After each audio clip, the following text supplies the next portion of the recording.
Hello students, welcome to Engineers Basket. Graph theory की series में अगला टॉपिक है टाइप्स ऑफ ग्राफ। बहुत सारे टाइप के ग्राफ होते हैं, एक एक करके हम सबको डिस्कस करते हैं। सबसे पहला आता है नल ग्राफ। नल ग्राफ क्या होता है? A graph having no edges is called a null graph. हमारे पे ये ग्राफ है, ए बी सी एक ही ग्राफ है, इसमें एक भी एज नहीं है। ठीक है, वर्टिसेस है 3 लेकिन एक भी एज नहीं है, तो ये हमारा नल ग्राफ हो गया जिसमें आपकी एक भी एजेस नहीं आएंगी। अगला है हमारा trivial graph. A graph with only one vertex is called a trivial graph. कोई भी ऐसा ग्राफ जिसकी सिर्फ एक वर्टेक्स हो, सिर्फ एक, वो हमारा ट्रिवियल ग्राफ होता है। ठीक है। अगला आता है non directed graph. Non directed graph हमने लास्ट लेक्चर में भी डिस्कस करा था, क्या होता है लास्ट लेक्चर में। It contain edges but they are not directed. इसका मतलब ये हुआ कि इसमें एजेस तो होती हैं लेकिन इसमें कोई डायरेक्शन नहीं होती है। जैसे हम पे ये ग्राफ है ए बी सी डी, हम इसको अगर इस वाली एज की बात करें तो हम इसको इसको ए बी भी लिख सकते हैं और बी ए भी लिख सकते हैं, हमें कोई परेशानी नहीं होगी और ये गलत भी नहीं होगा। ठीक है, तो ये होता है हमारा नॉन डायरेक्टेड ग्राफ। अगला आता है हमारा डायरेक्टेड ग्राफ। डायरेक्टेड ग्राफ क्या कहता है? Each edge has a direction. जो भी हमारी एज होगी कोई भी ग्राफ में, उसकी डायरेक्शन होगी। ठीक है, जैसे ए बी सी डी है तो ए से बी जा रहा है, बी से सी जा रहा है, सी से डी जा रहा है और डी से ए जा रहा। तो हम जैसे लास्ट अनडायरेक्टेड ग्राफ में ए बी जो था वो बी ए भी था, इसको हम ऐसे लिख सकते थे, लेकिन इसमें हम ए बी जो है इसको हम ए बी ही लिखेंगे। ठीक है, अगर यही एरो ऐसे होता तो हम इसको बी ए लिख सकते थे, लेकिन अगर एरो ये है तो हम A B is equal to B A नहीं लिख सकते। तो ऐसा कोई ग्राफ जिसमें हमें डायरेक्शन हो उसे हम डायरेक्टेड ग्राफ कहते हैं। अब आता है हमारा simple graph. A graph with no loops and no parallel edges. ठीक है, कोई भी ऐसा ग्राफ जिसमें हमें एक भी लूप ना मिले और एक भी पैरेलल एज ना मिले उसे हम सिंपल ग्राफ कहते हैं। पैरेलल एजेस और लूप क्या होते हैं ये हमने लास्ट वीडियो लेक्चर में डिस्कस करा था, तो आपको अगर ये जानना है कि लूप और पैरेलल एज क्या होते हैं तो आप सबसे पहले उस वीडियो को चेकआउट करें। फिर इसके कुछ दो पॉइंट्स हैं वो देखते हैं। Maximum number of edges possible in a single graph with n vertices is NC2। ये हमारा कॉम्बिनेशन वाला फॉर्मूला है, तो परमुटेशन और कॉम्बिनेशन वाला। तो इसमें इसमें ये कह रहा है कि जो मैक्सिमम नंबर ऑफ एजेस होंगी एक सिंगल ग्राफ में, अगर एन वर्टिसेस हैं उसकी, तो मैक्सिमम नंबर ऑफ एजेस कितनी पॉसिबल हो सकती हैं। तो ये उसका फॉर्मूला है NC2, और NC2 क्या होता है? n(n-1/2) where n is vertices. ठीक है। दूसरा पॉइंट ये है कि number of simple graph possible with n vertices. अब इसमें पिछले वाले में हमने क्या निकाला था कि maximum number of edges possible. अब निकालेंगे हम number of simple graph possible, कितने ग्राफ पॉसिबल है अगर हमें n वर्टिसेस दिए हैं तो, और n वर्टिसेस दिए हैं तो इस नंबर ऑफ ग्राफ पॉसिबल है 2 to the power NC2। ठीक है, और NC2 क्या था? n(n-1/2)। तो ये रही बात सिंपल ग्राफ की। तो इस एग्ज़ाम्पल को लेते हैं, इससे हम पिछले के जो 2 पॉइंट्स थे उसको क्लियर करते हैं। ठीक है, तो जो सबसे पहला पॉइंट था कि मैक्सिमम नंबर ऑफ़ एजेस कितनी आएंगी, तो इसमें तो हमें पता चल रहा है देख के कि मैक्सिमम नंबर ऑफ़ एजेस कितनी है, 3 है और 3 वर्टिसेस है। लेकिन उस फॉर्मूले में डाल के देखते हैं हम NC2 में। n क्या था हमारा? 3 आ रहा है। ठीक है, 3 वर्टिसेस हैं, तो क्या हो जाएगा? n(n-1/2)। ठीक है, अब n हमारा कितना है? 3। 3 - 1/2, ये क्या हो जाएगा? 3 × 2/2। 2 से 2 गया तो हम पे 3 बच गया, तो ये 3 जो होगी वो हमारी एजेस हो जाएंगी। ठीक है, तो यही हमारा फॉर्मूला भी कहता है कि अगर हमारे पास नंबर ऑफ़ वर्टिसेस n दे रखी है तो हम इस फॉर्मूले से एजेस निकाल सकते हैं। अब हम देख सकते हैं कि कितने ग्राफ पॉसिबल है। ग्राफ के लिए हमारे पास क्या फॉर्मूला था? ग्राफ के लिए हमारे पास फॉर्मूला था 2 to the power NC2। ठीक है, 2 की पावर n(n-1/2)। 2 की पावर कितना है हमारा, ये 3 आया था, 3, तो ये 8 हो जाएगा। तो 8 ग्राफ पॉसिबल है। तो अब आप ये सोच रहे होंगे कि इस ग्राफ से 8 ग्राफ कैसे पॉसिबल है। तो हम एक एक करके बनाते हैं सारे ग्राफ, फिर बताता हूँ मैं आपको कैसे पॉसिबल है। सबसे पहला जो ग्राफ होगा वो विदाउट एनी एजेस होगा, ठीक है, ये हो गया पहला ग्राफ। दूसरा ग्राफ ए और बी, इन दोनों को जोड़ेगा और सी होगा खाली, ठीक है। तीसरा ग्राफ इसका अपोजिट कर लो, ए और सी को जोड़ेगा और बी होगा खाली, ठीक है। चौथा ग्राफ बी और सी को जोड़ेगा और ए होगा खाली। फिर उसके बाद पांचवा ग्राफ ए बी सी, ये दोनों को जोड़ेगा, ठीक है। छठा ग्राफ ए और सी और बी, ठीक है। कितने हो गए हमारे पास, 1 2 3 4 5 6, ठीक है। अब सातवां ग्राफ इसका अपोजिट कर लेते हैं, ए बी सी, ठीक है। अब एक लास्ट बचता है हम पे, जो कि हमारा सारे पॉइंट्स को जोड़ेगा, जो हम पे दिया हुआ था। ये हो गया 8। कोई भी ग्राफ एक जैसा नहीं है, ऐसा आप देख सकते हैं, ठीक है, सारे ग्राफ अलग अलग हैं। तो ये पॉसिबल 8 ग्राफ थे जो कि आप 3 एजेस से और 3 वर्टिसेस से बना सकते हैं। इसके अलावा और कोई भी एक ग्राफ पॉसिबल नहीं होगा, ठीक है। अब आता हमारा कनेक्टेड ग्राफ। कनेक्टेड ग्राफ की स्टेटमेंट क्या है, if there exist a path between every pair of vertices there should be at least one edge for every vertex in the graph. इसका मतलब ये हुआ कि एटलीस्ट कोई भी हम पे अगर एक ग्राफ है, ग्राफ जी है, तो उसकी जितनी भी वर्टिसेस होंगी, जितनी भी हमारे पास वर्टिसेस होंगी, उसकी एटलीस्ट एक एज, तो एक एज होनी ही चाहिए, ठीक है। एग्जांपल देखते हैं फिर आपको समझ में आएगा। मतलब दो वर्टेक्स जो है, मतलब एक पेयर है वर्टिसेस का, उसके बीच में एक एज होनी ही चाहिए, ठीक है। इसका आसान शब्दों में ये है मीनिंग, ठीक है, कनेक्टेड ग्राफ का। एग्जाम्पल के लिए हम ये देख सकते हैं, याली एग्जाम्पल, इसमें जितने भी वर्टिसेस हैं, वर्टिसेस के पेयर हैं, उसके बीच में एटलीस्ट एक जो है एज आ ही रही है, ठीक है। ए और बी के बीच में एक है, ए सी के बीच में एक है, बी और सी के बीच में एक, सी डी के बीच में एक, डी के बीच में एक, ई एफ के बीच में एक और डी एफ के बीच में एक। तो ये कनेक्टेड ग्राफ है। अगर ये बीच वाली एज नहीं होती, सी और डी नहीं होती, तो ये डिसकनेक्टेड ग्राफ हो जाता। तो एक एग्जांपल आप डिसकनेक्टेड ग्राफ का भी यहाँ से ले सकते हैं। अगला टॉपिक ही डिसकनेक्टेड ग्राफ है। If it does not contain at least 2 connected vertices.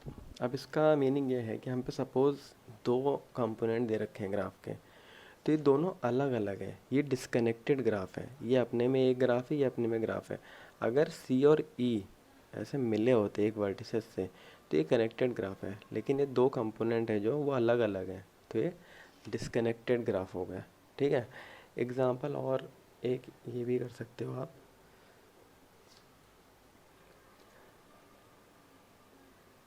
ये हो गया एक और ये हो गया एक। तो A B C D E F, ये 2 अलग अलग कंपोनेंट हैं, आपस में नहीं मिल रहे, तो ये डिसकनेक्टेड ग्राफ है। अगर यही एक एज मैं यहाँ से ऐसे मिला दूँ तो ये कनेक्टेड ग्राफ हो जाएगा। तो यही था डिसकनेक्टेड और कनेक्टेड ग्राफ। अब आता है हमारा रेगुलर ग्राफ। रेगुलर ग्राफ क्या कहता है, if all vertices have same degree, if degree of each vertex is के, देन ग्राफ इज के रेगुलर ग्राफ। डिग्री आपने पढ़े थे लास्ट लेक्चर में क्या होती है। तो if all vertices have same degree, जो भी कोई एक वर्टिसेस है उस पे अगर नंबर ऑफ जो डिग्री है वो सेम है, सबकी जितनी भी है, जैसे इसकी 2 है तो इसकी भी 2 है, इसकी भी 2 है तो इसकी भी 2 है, तो ये एक रेगुलर ग्राफ होगा। एग्जाम्पल, एक ट्राइंगल वाला ग्राफ ले लो और एक स्क्वायर वाला ग्राफ ले लो, ठीक है। ए बी सी, ए बी सी, ठीक है। ए की डिग्री कितनी है एक और दो, दो जो हमारे एज हैं वो उस पर लाई कर रहे हैं, तो दो हो गई। बी कितनी है, एक दो, दो हैं। सी की भी कितनी है, एक और दो, तो ये एक रेगुलर ग्राफ हो गया। ऐसी ए बी सी डी का भी देख लो, दो यहाँ पे भी कर रही हैं, दो यहाँ पे भी कर रही हैं, दो यहाँ पे भी और दो यहाँ पे भी, तो ये भी एक रेगुलर ग्राफ हो गया। ठीक है, तो ये होता है हमारा रेगुलर ग्राफ। अगला आता है हमारा बाईपार्टेट ग्राफ। बाईपार्टेट ग्राफ क्या कहता है, a simple graph ji that contains vertices and edges with vertex partition v, v1, v2 is called bipartite graph if every edge of each joins a vertex in v2 vertex in v2, v1 in v1 to a vertex in v2। इसका मतलब ये हुआ कि हमारे पास एक graph है जी, उसके हमारे पास वर्टिसेस और एजेस हैं, और वर्टिसेस का हमारे पास पार्टीशन भी है। वर्टिसेस को दो भागों में बांट दिया गया है, v1 और v2। इसके कहने का ये मतलब है हमारे पास जितनी भी एज हो वो v1 और v2 से आपस में ज्वाइन करती हो। ठीक है, जितनी भी v1 की वर्टिसेस होंगी और जितनी v2 की वर्टिसेस होंगी, एटलीस्ट वो आपस में जितनी भी एजेस हैं उसके थ्रू ज्वाइन करती हों। तो इसको हम देखते हैं एग्जांपल के लिए, एग्जांपल के तौर पे। तो हमारे पास यहाँ पे v1 ये रहा और v2 ये रहा। ये हमारा v1 हो गया और ये हमारा v2 हो गया।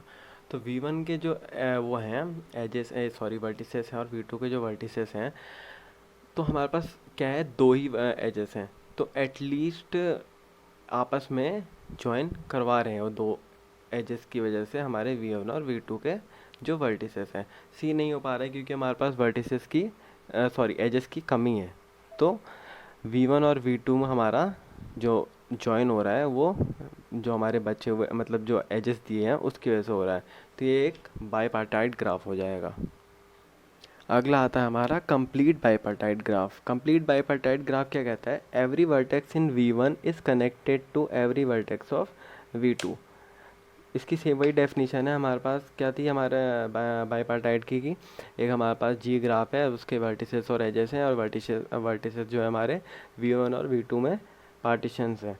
ठीक है, तो इसका भी वही है कि जो, लेकिन इसमें ये सीन है कि जो हमारे v1 ये और v2 ये होंगे, तो जिसमें एवरी वर्टेक्स मतलब सारे वर्टेक्स v1 के v2 से कनेक्ट होने चाहिए। इसमें हमें एज नहीं देखना, हमें बस ये देखना है कि एक दूसरे से कनेक्टेड हो। तो कैसे होंगे, ऐसे तीनों से कनेक्टेड हो गया, बी भी तीनों से कनेक्टेड हो गया, और सी भी तीनों से कनेक्टेड हो गया। तो ये हमें जो ग्राफ मिला लास्ट में, ये हमारा कंप्लीट बाईपार्टाइट ग्राफ है। ठीक है, कुछ पॉइंट्स हैं जो कंप्लीट बाईपार्टाइट ग्राफ से रिलेटेड है। तो पहला ये है कि जो हमारा number of vertices in v1 है, number of vertices in v2 m और n है, तो कंप्लीट बाईपार्टाइट ग्राफ जो होगा वो इससे डिनोट करेगा k m n से। ठीक है, फिर उसके बाद दूसरा ये है कि k m n has m plus n vertices and m n edges. मतलब ये कि k m n जो है उसमें जो वर्टिसेस होंगे वो m प्लस n होंगे। ठीक है, लास्ट में हमने देखा था ना ये ए बी सी और D E F, A B C और डी ई एफ, तो इसमें ये एम हो गया और ये एन हो गया। ठीक है, इसमें तीन है और इसमें भी तीन है। तो ये क्या कह रहा है, k M n has m plus n vertices, तो एम प्लस एन, तीन और तीन छः, एक दो तीन चार पाँच छः, छः वर्टिसेस हो गई, and m n edges, m and edges, 3 × 3 9।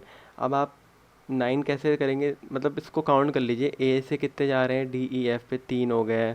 ठीक है, बी से भी डी ई एफ पे 3 जा रहे हैं। ठीक है, और सी से भी डी ई एफ पे 3 जा रहे हैं, तो 3 6 और 9, 9 एजेस हो गए। ठीक है, एम एन था ना 3 × 3, तो ये 9 हो गए, तो ये 9 एजेस हो गए। और K M N is a regular graph if M is equal to N.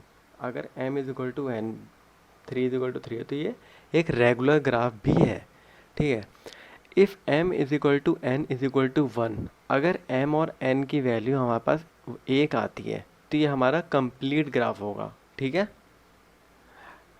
In general अगर हम बात करें तो एक कंप्लीट ग्राफ जो होता है वो कंप्लीट बाईपार्टाइट ग्राफ जो होता है वो कंप्लीट ग्राफ नहीं होता है। लेकिन यहाँ पे अगर ये केस हमारे पास होता है, m और n की वैल्यू 1 होती है तो ये एक कंप्लीट ग्राफ होगा, ठीक है। और maximum edges with n vertices क्या होगी, n² by 4, where n is vertices. तो ये था हमारा complete bipartite graph. I hope आपको टाइप्स ऑफ ग्राफ समझ में आए होंगे, ठीक है। अगर नहीं समझ में आया, कोई आप पे मतलब कोई डाउट है तो कमेंट सेक्शन में आप पूछ सकते हैं। और अगर वीडियो पसंद आई तो चैनल को सब्सक्राइब करें, वीडियो को लाइक करें और शेयर ज़रूर करें। एक इम्पॉर्टेंट टाइप ऑफ ग्राफ था, वो मैं डिस्कस करना भूल गया, वो था complement of a graph. Complement of a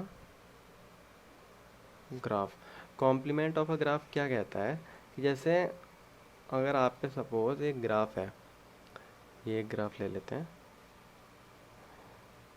A B C D, ये ग्राफ है, ठीक है। तो अगर इसका आप कहें कि कॉम्प्लीमेंट निकालो, तो इसका कॉम्प्लीमेंट जो होगा वो होगा, सॉरी,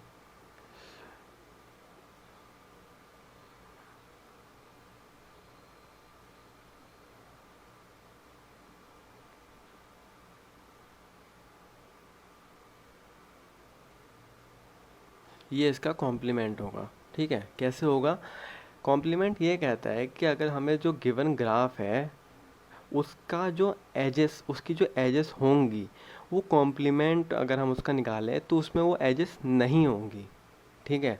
जैसे ए और बी और ए और डी और ए और सी यहाँ पे मिसिंग था, तो उसमें वो वही होगा जो यहाँ पे मिसिंग था, ठीक है। ए और डी यहाँ मिसिंग था, ए और डी हो गया। ए सी मिसिंग था, ए सी हो गया। ए बी मिसिंग था, ए बी हो गया। बी और डी मिसिंग था, बी और डी हो गया। तो कॉम्प्लीमेंट उसका जस्ट अपोजिट होता है, ठीक है। और एक चीज़ और, कॉम से मतलब जो हमें ग्राफ दिया होगा ये, और जो हमारे इसका कॉम्प्लीमेंट निकालेंगे, अगर हम इन दोनों को जोड़ दें एक साथ तो हमें कॉम्प्लीमेंट वो कंप्लीट ग्राफ मिल जाएगा। अब जैसे इन दोनों को हम जोड़ते हैं, ठीक है, तो हमें क्या मिलेगा,